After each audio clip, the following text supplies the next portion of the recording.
नमस्ते। अशोक भाई, आज बिना किसी प्रस्तावना के, क्योंकि एक एक ऐसा हादसा हो गया है कि मन खराब है। मौनी अमावस्या है। पूरे कुंभ का सबसे बड़ा स्नान आज होता है और रात में 1 बजे लोग सो रहे थे और वहां पे भगदड़ एक मची है और उसके अब काफी कुछ डिटेल्स भी आ गए हैं। अ, उस पे बहुत से लोग की जान गई है, लेकिन आधिकारिक सूत्र से कुछ नहीं बताया जा रहा है। ये पहली बार हो रहा है कि करीब 12-14 घंटे बीत चुके हैं उस हादसे से, लेकिन सरकार ये बताने को नहीं तैयार है कि कितने लोग उसमें मारे गए हैं। पुराना ये होता था कि पहले होता था कि भाई 5 मरे, फिर होता था कि नहीं इतने और हो गए, इतने और हो गए। लेकिन सरकार ने अभी बिल्कुल मुँह पे और किसी को बोलने की हिम्मत नहीं है। तो एक बात मैं कह के फिर आपसे इस पे लूँगा। एक सूचना जो अभी आई है कि रात में 1 बजे जो कमिश्नर साहब थे, उन्होंने बाकायदा पब्लिक एड्रेस सिस्टम पे बोला है कि जाओ उठो और जो सोवत है वो खोवत है और जाओ स्नान। उन्होंने प्रोवोक किया है इस पूरे हादसे को। एक तो ये है जिसपे मतलब ये कैसे कोई कर सकता है। दूसरा ये है कि जो जो क्लेम है हमारे यहाँ योगी जी का कि इसमें 10 करोड़ लोग आज इकट्ठा हुए हैं, और मैं ये बात मान के चल रहा हूँ, हालांकि ये संभव नहीं है, लेकिन मैं ये मान रहा हूँ कि भाई वो चीफ मिनिस्टर हैं तो वो सही बोलेंगे, मैं उतना सही नहीं बोलूंगा। 10 करोड़ अगर लोग आए हैं वहां, तो आपके पास वो ना व्यवस्था थी, ना एक्सपीरियंस था, क्योंकि ये कोई अनहोनी बात नहीं है। आपको पहले से पता है 10 करोड़ लोग आएंगे, आपको पता है कि महाकुंभ है, आपको ये सारी चीजें, और आपको ये भी पता है कि पास में इस तरह के हादसे हो चुके हैं। फिर आप इसके लिए क्यों नहीं किए? और मेरे हिसाब से अगर श्रेय आप लेने में सबसे आगे हैं, अगर आप इसके लिए वाहवाही लूटने में सबसे आगे हैं कि मैंने किया, तो इस मौत के भी जिम्मेदार की जिम्मेदारी सीधे सीधे आपकी है। इसमें कोई घुमा फिरा के मैं नहीं कह रहा हूं। मैं एक इस पे टिप्पणी, क्योंकि ये क्या हो रहा है देश में। और दूसरा, मैं सार्वजनिक उससे एक बात और आपसे इस पे भी एक टिप्पणी लूंगा। ये हम सब लोगों को गुहार लगानी चाहिए, खास करके मोदी जी से, कि 5 तारीख को कृपया मत आइए। शंकराचार्य ने व्यवस्था दी है कि पानी घर में मंगा के कर लीजिए, मत आइए, लोग मर रहे हैं। और अगर वीआईपी के आने से वहां अडानी और अंबानी को और इन लोगों को बुला बुला के स्नान करा के लोगों को मार रहे हैं, तो मेरे हिसाब से इतनी संवेदनशीलता न भी हो तो कम से कम पब्लिक से आवाज होनी चाहिए कि भाई अब वीआईपी का आना कम से कम आज से बंद कर दीजिए। अशोक भाई। देखिए आनंद जी, सबसे पहले तो मैं पब्लिक इंडिया की तरफ से, पूरे अपने टीम की तरफ से, हम सभी की तरफ से श्रद्धांजलि अर्पित करता हूँ उस जो आस्था की हत्या हुई है कुंभ में।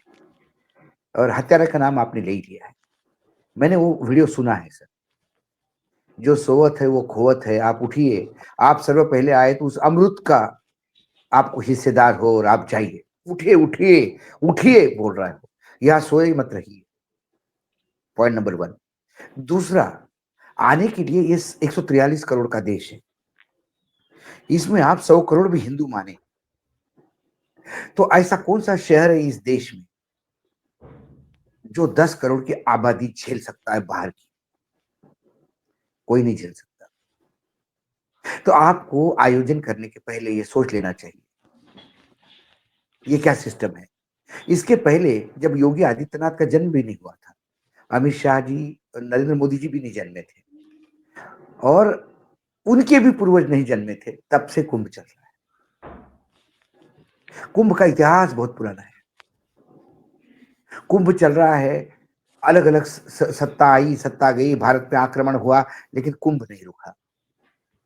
कुंभ ये साधु संतों का मिलने का एक जगह, सारे अखाड़ों का इकट्ठा होके सनातन धर्म के प्रति एक डिस्कशन, और लोग उनको मिलने जाते हैं, गंगा में नहाते हैं, हर जगह पर एक महत्व है। लेकिन जब से कुंभ इवेंट बन गया और इवेंट के नाम पे पब्लिसिटी होने लगी, वाई वाई होने लगी, कुंभ का क्रेडिट ये कौन होते हैं लेने वाले? ये इतने बड़े हो गए ये कुंभ का क्रेडिट ये लेंगे। इसके पहले अखाड़ों ने संभाला है कुंभ, अंग्रेजों ने संभाला है कुंभ। सरकार सिर्फ थोड़ी व्यवस्था करके देती है। अब सरकारों ने कुंभ को टेक ओवर किया। कंपटीशन लगती है हमारे यहाँ। राम जन्मभूमि पे 25 लाख दिए जलेंगे या 30 लाख दिए जलेंगे, वर्ल्ड रिकॉर्ड बनाएंगे। क्योंकि ये रिकॉर्ड बनाना, ये सब करना सिर्फ नाम चमकाने के लिए। कुंभ योगी जी ने करवाया। अरे योगी जी क्या करेंगे? कुंभ के महात्मा के सामने योगी जी तुच्छ है। कुंभ की महानता इतनी है कि योगी उनके सामने टिकते भी नहीं। ये कौन होते हैं राम का मंदिर बनाने वाले? राम इतने बड़े हैं, उनको गरम देंगे? स्थिति ये थी आनंद जी कि रेलवे स्टेशन पे लोग उतरे, वो रेलवे स्टेशन पे ही खड़े रहे क्योंकि जाम संगम तक था। अब ये कहने लगे हैं योगी जी कि भाई जहां जहां गंगा है वहां स्नान करो, संगम में बोटल नेक हो जाता है। तो उन उन उन उन जो तथाकथित धर्मगुरु बन के घूमते हैं बागेश्वर टाइप्स, ये आप मूर्ख होने का बार बार अपना सर्टिफिकेट खुद को दिलवाते हैं। इनने तो ये कहा कि संगम पे ही डुबकी लगानी चाहिए, इन पे रोक लगनी चाहिए। वो बागेश्वर का एक स्टेटमेंट मैंने सुना गंगा में खड़े होके कि जो गंगा स्नान नहीं करेगा वो राष्ट्रद्रोही है। अरे तू तो ये गरीबों का शोषण कर करके करोड़ों रुपए में खेलता है, 10-10 बाउंसर लेके चलता है, पूरी व्यवस्था के साथ चलता है। किसान अपनी फसल छोड़ के कुंभ में आएगा, सैनिक अपनी सीमा छोड़ के कुंभ में आएगा। इस देश का मजदूर फैक्ट्री में काम करता है, वो 2 दिन नहीं रहा तो फैक्ट्री बंद होती है, वो आएगा कुंभ में। इस देश के 81 करोड़ लोग बतौर प्रधानमंत्री इतने भूखमरे पे जी रहे हैं कि 5 किलो अनाज नहीं मिला तो रात को भूखे सोते हैं। वो सरकार के 5 किलो अनाज पे जिंदा है। इस देश का लाखों करोड़ों किसान सरकार के 6,000 रुपए साल पे जिंदा है। ये गरीब लोग कहां से आएंगे कुंभ में? कौन उनके आने जाने की व्यवस्था करेगा? कहां से आएंगे? साधन कहां है उनके पास? तो सब राष्ट्रद्रोही हो गए। आनंद जी नहीं गए तो राष्ट्रद्रोही हो गए, अशोक वानखड़े नहीं गए तो राष्ट्रद्रोही हो गए। और ये बागेश्वर सर्टिफिकेट देगा पूरे देश को कि गंगा में डूबने से ही राष्ट्र प्रेम होता है, बाकी सब राष्ट्रद्रोही है। ये इन संतों ने, तथाकथित धर्म गुरुओं ने धर्म की बारह बजाई है। अरुण शौरी की एक किताब आई है, द आइकॉन द फैक्ट्स, बड़ी किताब है, अभी रिलीज हो गई है शायद। उसके आखिरी शब्द है उस किताब के, is trying to save Hinduism from Hindutva. Kumbh मेरा हिंदुइज्म है। और ये तमाम जो नौटंकीबाज है ये हिंदुत्व की बात करते हैं। और मुख्यमंत्री धमकी दे रहे हैं, चेतावनी दे रहे हैं। बीबीसी की हेडलाइन है कि मुख्यमंत्री चेतावनी दे रहे हैं कि कुछ लोग जख्मी हुए हैं, अफवाहें ना फैलाएं, निगेटिव अफवाहें ना फैलाएं। मैंने पहली बार सुना आनंद जी, पॉजिटिव अफवाह और निगेटिव अफवाह होती है। अफवाह होती है। और यदि इनको लगता है पॉजिटिव और निगेटिव अफवाह ये है, तो यदि लोगों की मौत की बात करना ये निगेटिव अफवाह है, तो फिर कुंभ में सब कुछ ठीक है या पॉजिटिव अफवाह ये खुद ही फैला रहे हैं। महामहिम, इन्होंने तो इस्तीफा दे देना चाहिए था मोरल ग्राउंड पे, लेकिन मोरालिटी हो तब ना। पहली बार प्रधानमंत्री जी के ट्वीट में ये एक्सेप्ट हुआ है कि मैं संवेदना व्यक्त करता हूं उन लोगों के प्रति जिन्होंने अपने परिजन खोए हैं। पहला सरकारी स्टेटमेंट जिसमें मौत का जिक्र है, आंकड़ा नहीं। 14 डेड बॉडीज दैनिक भास्कर के रिपोर्टर ने गिनी है, सामने पड़ी हुई। टीवी 9 भारतवर्ष का आंकड़ा ये 25 बताता है। लेकिन अभी भी मीडिया कोई इस बारे में लगातार ब्रेकिंग न्यूज दे रहा है कि प्रधानमंत्री ने 4 बार योगी आदित्यनाथ से बात की, अमित शाह जी ने 2 बार योगी आदित्यनाथ से बात की। योगी आदित्यनाथ ने कहा कि सब चीजें कंट्रोल में है। आप यदि फोटोग्राफ देखिए सर आनंद जी, तो कपड़ों का ढेर लगा हुआ है। एक दर्दनाक वीडियो है जिसमें एक परिवार आया है और एक बुढ़िया है। इस भागा दौड़ और इस स्टैम्पेड में उसके शरीर के पूरे कपड़े उतर गए और उसके बेटे क्रोधित होकर जब पुलिस वालों से बोल रहे हैं तो पुलिस वाले बोलते क्या फर्क पड़ता है जी, गंगा में नहाने के पहले तो कपड़े उतारता ही है आदमी, तो अब उतर गए। तो वो कहता है कि बोले तुम्हारी बहनों और माँ को भी लाके ऐसा यहाँ नंगा करो ना। वीआईपी कल्चर ने बर्बाद कर दिया। कई साधु संतों के वीडियो है जो कहते कि वीआईपी। अब आप देखिए, 1 महीने से पूरी कैबिनेट बैठी हुई है प्रयागराज में। 2.5 लाख स्क्वायर फीट की जमीन पे वो जर्मन टेक्नोलॉजी से कुछ बना तंबू अम्बू, उसमें सरकार चल रही है। योगी आदित्यनाथ बताना चाहते हैं कि मैं खुद ही बैठा हूं कुंभ में। अरे ये 2.5 लाख स्क्वायर फीट फ्री कर दे लोगों के लिए। सारी पुलिस ड्यूटी वीआईपी में लगी रहती है। कभी अमित शाह जी जाते हैं तो कभी प्रधानमंत्री जी जाते हैं तो कभी राष्ट्रपति जी तो कभी उपराष्ट्रपति जी। ये करोड़पति और अब्जोपति के लिए एक इवेंट हो गया है। राम की प्राण प्रतिष्ठा भी करोड़पतियों के लिए इवेंट था। फिल्म के एक्टर्स बुलाए गए, स्पोर्ट्स पर्सन बुलाए गए, सारे सेलिब्रिटीज बुलाए गए, जबकि राम तो शबरी के थे। सोने की लंका जीतने के बाद विभीषण के हवाले करके राम निकल गए, वही कपड़े पहन के जो वनवास के दौरान पहनते थे। और ये राम का नाम लेने वाले पहले जाके वहां से सोना कब्जा कर लेते। समय था मुख्यमंत्री के इस्तीफा देने का, लेकिन मुख्यमंत्री दे रहे धमकी। और मौत का आंकड़ा आज भी कोई नहीं बता रहा है। हादसा रात को 1:30 बजे हुआ, 12 घंटे से ज्यादा टाइम हुआ है।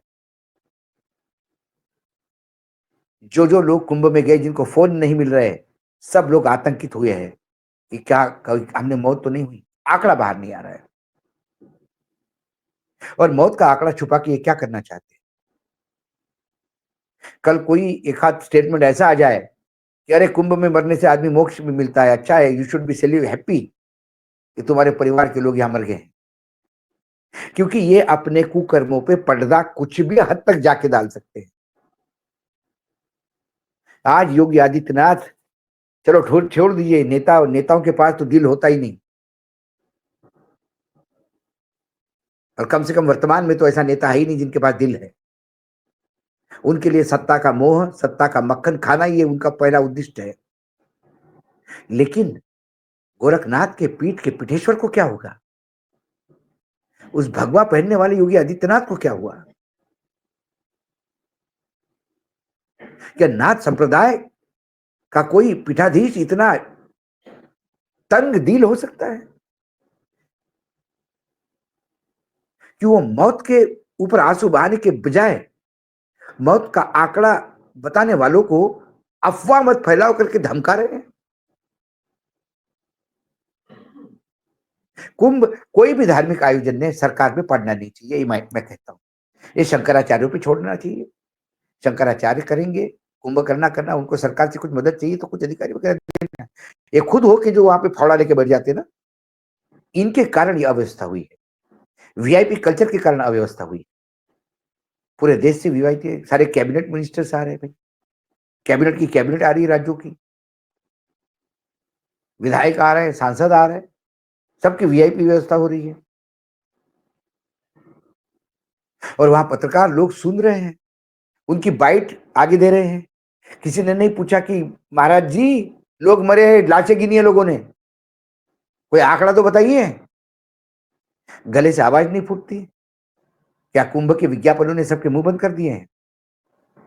क्या पत्रकारिता का कोई सरोकार नहीं है? कोई सामाजिक दायित्व नहीं है? मैं हेड्स ऑफ मैं सलाम करता हूं दैनिक भास्कर के उस पूरे रिपोर्टिंग टीम को, जो रात को 1:30 बजे से लेकर सुबह 7 बजे तक लगातार वहां बैठ के एक एक चीज का अपडेट दे रही थी कि हॉस्पिटल में क्या स्थिति है, 14 लाशें पड़ी है, यह ये लोग पढ़ रहे हैं, ये इधर पड़ा है, ये इधर पड़ा है। थोड़ी बहुत इज्जत बचा दी पत्रकारिता। और उसके बाद ये हादसा होने के बाद सारा गोदी मीडिया लगा हुआ है, 4 बार फोन किया, 2 बार फोन किया, योगी जी ने बोला कंट्रोल में चीजें जाए, बस कमांडो पहुंच गए। अरे क्या है, आपका एनर्जी तब पहुंचता है हिंदी फिल्मों जैसा, विलन और हीरो ने पकड़ लिया और सब मारामारी खत्म हो गई, उसके बाद पुलिस आती है सायरन बजाती हुई, मरने वाले मर गए, लोग लोग बर्बाद हो गए, उसके बाद एनर्जी पहुंची है। और वो कमिश्नर अनाउंसमेंट में ये भी कहता है कि भगदड़ होने का चांस है, उसको आशंका है, लेकिन उसने किया क्या उसके लिए, भगदड़ के लिए लोग को प्रवृत्त किया। यदि लोग बैरिकेड तोड़ के अखाड़ों के मार्ग पे आना चाहते थे और यदि वो उनको रोकने से लोग मर जाएंगे तो खोल देना चाहिए रास्ता। मैं मेरे सनातन धर्म के अखाड़ों पे इतना मेरा विश्वास है कि यदि उनको पता पड़ता कि लोग मर जाते यदि रास्ता नहीं खुलता तो सहर्ष रास्ता खोलते। आज अखाड़ा परिषद ने लिया ना डिसीजन, मौनी स्नान नहीं करेंगे, मौनी अमावस्या का स्नान न करना, ये शायद मेरे तो जीवन काल में मैंने पहली बार सुना है कि अखाड़े नहीं कर रहे स्नान। कम से कम अखाड़ों ने संवेदना दिखाई, लेकिन सरकार संवेदनहीन है, ये दुख है। मेरा तो सभी भारतवासियों को है कि आपने टिकट बुक किए होंगे तो कैंसिल करिए, मत आइए।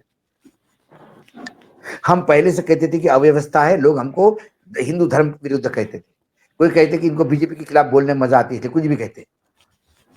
व्यवस्था क्या होती है, ऐसा ही होता है कुंभ में।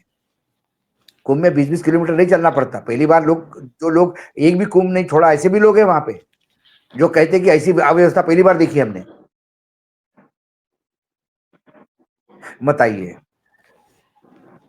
कोई माँ अपने बेटे की लाश देखना नहीं चाहेगी। सबसे बोझ बड़ा होता है माँ के कंधे पे बेटी की मौत। आज गंगा माँ रो रही होगी जब वो लाशें अस्पताल में पड़ी है, क्योंकि अकेले प्रधानमंत्री उसके बेटे नहीं भाई, गंगा में आस्था रखने वाला हर इंसान उनका बेटा है। अशोक भाई, मैं इसलिए आपको बता दूं कि मैं 77 में पहली बार कुंभ स्नान करने गया था, और फिर 77, फिर उसके बाद 89 हुआ, फिर 2001 हुआ, फिर 13 हुआ। मैं हर कुंभ में गया हूं। पहली बार ऐसा हो रहा है, पहली बार, कि मैं अभी तक कुंभ नहीं गया हूं। पहली बार ऐसा हो रहा है अशोक भाई। मैं पूजा पाठ करने वाला व्यक्ति हूँ, रोज पूजा पाठ करता हूँ। मैं राम जन्मभूमि अयोध्या, मेरे घर से 1.5 घंटे के फासले पे, मैं नहीं गया, पता है मुझे। मैं नहीं गया। मैं काशी विश्वनाथ की मैंने मंगला आरती मालूम नहीं कितनी बार अटेंड की होगी, मुझे नहीं मालूम, याद नहीं है। मैं काशी विश्वनाथ जो नया टूरिस्ट स्पॉट बन गया है, तो मैं नहीं गया, मन नहीं करता है। क्योंकि देखिए, ये आस्था की बात है, ये आपका मन ही नहीं करेगा। ऐसे में आप क्या जाएंगे? आप इस समय, आपका कुंभ जाने का मतलब एक ऐसी जगह जहां पे लोगों की, आप, ये तो हत्या हुई मेरा है ना, ये हादसा नहीं है, ये तो मेरे हत्या है। अभी एक 6 महीने पहले की बात है। मेरा ग्रैंडसन जो है, नाती, मेरे भतीजी का बेटा, उसका मुंडन था। क्योंकि मेरा एक दामाद उत्तर प्रदेश का है, गोरखपुर का, तो उन्होंने कहा कि हमारे यहाँ मुंडन जो है वो हनुमानगढ़ी पे होता है। तो मैं हनुमानगढ़ी गया, हनुमानगढ़ी में मैंने दर्शन किए, लेकिन मैं राम मंदिर नहीं गया। तो मुझे हमारे दामाद ने पूछा कि चाचा आपको राम मंदिर नहीं जाना है? मैंने बोला बेटा माफ करना, तुम्हें बुरा लगेगा, मेरे राम उस मंदिर में नहीं रहते, इच्छा नहीं होती। जी। क्योंकि एक्चुअली हनुमानगढ़ी का आसपास का परिसर जब मैंने देखा, मैंने बोला ये अयोध्या है, ये श्री राम की अयोध्या है। क्या करेंगे अच्छा। आप? जी। बड़ी बड़ी मॉल खड़े करके और मैकडोनल्ड और पिज्जा के हट उसमें लगवा के क्या करेंगे? मैं महाकाल का भक्त हूं, हर महीने में करीब करीब एक आध बार मेरा उज्जैन आना जाना होता है। ये महाकाल लोक बनने के बाद एक आध बार गया होगा मैं, ये तो मैं शिखर दर्शन करके वापस आता। मेरा अंदर जाओ तो वो पॉजिटिविटी खत्म हो गई। भाई, अशोक भाई, मेरे महाकाल कभी राजसी रहे नहीं। नहीं नहीं, और वो महाकाल तो एक, हमेशा जी, अशोक भाई, महाकाल की सादगी आपने में बात रहे। नहीं जी, नहीं, मैं महाकाल की बात एक और कह दूं। देखिए, ऐसा है ना कि अब इसको इन लोगों ने टूरिस्ट स्पॉट, मजे मजे की जगह, कुछ समथिंग टू एंजॉय। मैं जब महाकाल का, अगर आप कुछ, जैसा आप तो जाते हैं, रात में आप जब जाते हैं तो आपको ऊपर का वस्त्र नहीं पहनना होता है, नीचे पहन के आप जाते हैं। और वहां इतनी स्ट्रिक्टनेस है, मेरी लड़की गई थी मेरे साथ, तो वो साड़ी उठा के नीचे देख रही थी कि ये कहीं नीचे वो सलवार कुर्ता तो नहीं पहनी हुई है, वो ये तक चेक करते हैं। और ऐसे हिंदू पद्धति में मुझे हंसी आती है जब ये एक एक अमित शाह का लड़का भी गया था कल, वो कुर्ता उर्ता पहन के डुबकी लगा रहा है। मतलब ये सब फैशन का कुर्ता पहन के ये सब डुबकी मतलब लगा रहे ये, हैं। अरे रेनकोट पहन के नहीं उतरा, यही तमीज, मतलब गंगा पे एहसान किया इन लोगों ने। खैर, थोड़ी पॉलिटिकल बात भी कर ली जाए, क्योंकि कुछ एक ऐसा हो रहा है कि अगली बार जब हम लोग बात करेंगे तो उस दिन शायद उस दिन वोट पड़ रहा होगा। दिल्ली चुनाव में अजीब सा, मतलब बहुत इंटरेस्टिंग होता जा रहा है। बीच में 4-6 दिन राहुल गांधी जी नहीं थे, मोदी जी नहीं हैं। उसका हम लोगों ने इंटरप्रिटेशन किया है, या तो सब मामला सेट कर दिया है मोदी जी ने, सब कुछ अमित शाह ने सेट कर दिया इलेक्शन कमीशन से, इसलिए नहीं आ रहे हैं, या हार का एहसास हो गया है। राहुल गांधी का ना आना मुझे इसलिए थोड़ा सा अजीब सा लगा था कि राहुल गांधी की तबीयत खराब थी, जैसा बताया गया, ठीक है, तबीयत खराब हो सकती है, लेकिन प्रियंका गांधी खड़गे जी और उनके जो शीर्ष नेता हैं वो भी गायब थे। अब राहुल गांधी आए हैं, और जो मेरे हिसाब से कांग्रेस को लड़ना चाहिए, उसमें कोई दिक्कत नहीं। उधर जो भाषा का स्तर हो गया, वो केजरीवाल जी जो इस तरह का दोनों तरफ से, मतलब, लेकिन राहुल गांधी में भाई मैं इतना फिर भी कहूंगा कि वो भाषा की मर्यादा रखते हैं। बातें हो सकता है चुभती हुई कहें, लेकिन मर्यादा में नहीं। केजरीवाल साहब कोई मर्यादा नहीं रखते। तो लेकिन एक एक इंटरव्यू करूंगा मैं राहुल गांधी को लेकर। राहुल गांधी का प्रॉब्लम यह है सर, कि राहुल गांधी कितनी भी अच्छा भाषा में बोले, सुनने वाले इतने कुपड़ है कि उसमें कुछ अर्थ निकाल सकते हैं, कोई भी अर्थ निकालते हैं। राहुल गांधी ने कहा, I am fighting with BJP, I am fighting with RSS, I am fighting with the Indian state. वो भारत विरोधी लड़ रहा है, भारत का विरोध है, भारत विरोधी लड़ रहा है, पाकिस्तान का दोस्त है, चाइना का दोस्त है। अरे मूर्खो, इंडियन स्टेट के मतलब जरा कॉन्स्टिट्यूशन में जाके देखो। देखो, इंडियन स्टेट का अर्थ क्या है? मतलब अभी आपको भाषण के बाद एक आदमी खड़ा करना पड़ेगा कि अभी राहुल गांधी ने जो संघ कहा, आरएसएस कहा, वो राष्ट्रीय स्वयंसेवक संघ है, जिसका हेडक्वार्टर नागपुर में है। भारतीय जनता पार्टी जो पार्टी है, जो भारतीय जनता दल के बाद जो उसमें से निकली हुई, और ये पहले जनसंघ हुआ करती थी, अब ये बीजेपी है।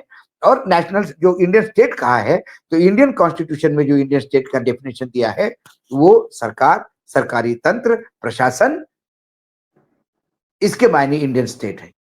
ये आपको राइडर देना पड़ेगा, इतने कुपड़ है ये।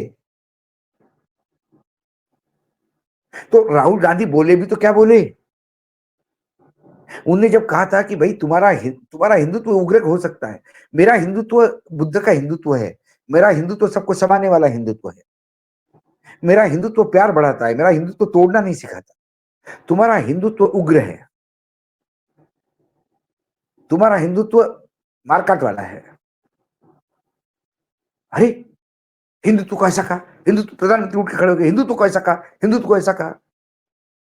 राहुल गांधी ने नॉर्थ ईस्ट में कहा कि ये नॉर्थ ईस्ट का पाइन एप्पल इंग्लैंड के मार्केट में क्यों नहीं बिकता, बेस्ट क्वालिटी का पाइन एप्पल है, इसको इंटरनेशनल मार्केट क्यों नहीं दिला पाते हम, कहाँ कमी रहेगी हमारे?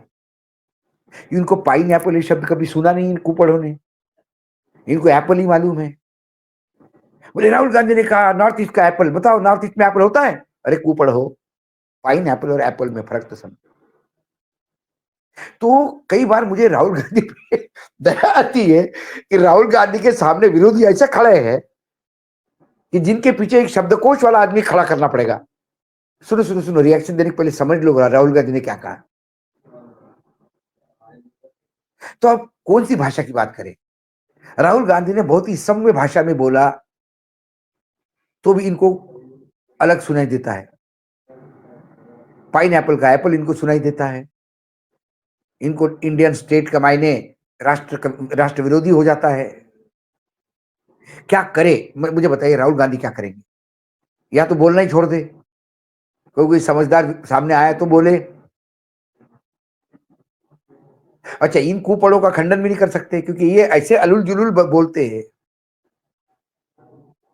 मतलब संबित पात्रा का मैंने ये रिएक्शन देखा जब खड़गे जी ने कहा कि भैया गंगा में डुबकी मारने से ये थोड़ी मिलता है, मतलब क्या गरीबी खत्म हो जाएगी क्या, बेरोजगारी खत्म हो जाएगी क्या? तो बोले तुमने हिंदू धर्म के बारे में बोला, किसी और धर्म के बारे में बोल के दिखा। अरे मैं मेरे धर्म के बारे में बोलूंगा, तू कौन होता है बोलने वाला? मेरे धर्म के बारे में भी वही बोलूंगा जो तू चाहता है। मतलब संबित पात्रा शंकराचार्य से बड़ा हो गया, वो जो बोलेगा वही धर्म है। अरे इस देश में वो भी गांव है जहां रावण को पूजा जाता है। कल तुम उनको गाली दोगे कि तुम रावण को पूजते हो? तुम ऐसे दूसरे धर्म में जाके देखो तो भगवान के दुश्मन को पूजोगे तो क्या होगा? अरे भाई मेरा धर्म है यार, मेरे धर्म को मेरे धर्म के हिसाब से समझने दे। मेरे धर्म के इतने आयाम है कि ये जो संबित पात्रा है ये 500-600 जन्म लेगा तो उसके बाद भी इसको हिंदू धर्म समझ में नहीं आएगा। इतने आयाम है, इतना दर्शन है हिंदू धर्म में, इतनी व्याख्याएं हैं, वैदिक पीरियड से उपनिषद से लेके वर्तमान तक आ जाइए आप। एक गीता श्री कृष्ण जी ने क्या कही, लाखों लोगों ने उसका भाष्य किया है। लोकमान्य टिलक यानी बेसिन से लेकर विनोबा भावे से लेकर ज्ञानेश्वर तक हर एक ने अपने हिसाब से समझा है। अब ये क्या, ये संबित पात्रा को बोलेगा कि तू ही बता भैया, तू लिखे गीता, वही माना जाएगा? क्योंकि ये भी कुपड़ है। तो अब किस पे क्या रिएक्शन दी? और इन्होंने तो, संबित पात्रा ने खरगे जी को कुछ नहीं कहा, संबित पात्रा ने गाली दी है कबीर को,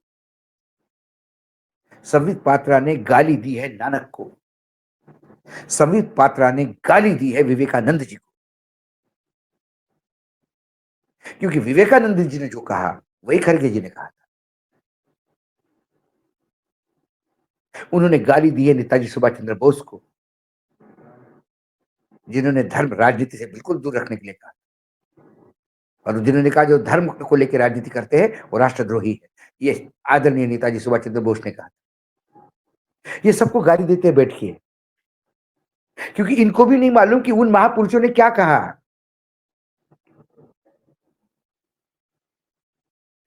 आप म्यूट है। अशोक भाई, खत्म करने से पहले एक बहुत छोटा सा एक आपसे वो कर लें। मोदी जी ने बहुत कोशिश कर कर आके ट्रम्प जी से उनकी बात हो गई, जुगाड़बाजी हाँ हो करके गया। ट्रम्प से बात हो गई। हाँ। उसपे दो चीजें इन लोग बता रहे हैं कि मुख्य रूप से, अच्छा इन्होंने कुछ नहीं बताया, वो ट्रम्प ने वहां से पोल पट्टी वहां खोल से दी आया जो कुछ भी आया। कि हाँ, कि हमने उनसे कह दिया कि ये खरीदो और तुम्हें इसकी जरूरत है। अब ट्रम्प भारत को बता रहा है कि तुम्हें क्या क्या जरूरत है, हम तुम्हें वो सर, खरीदे।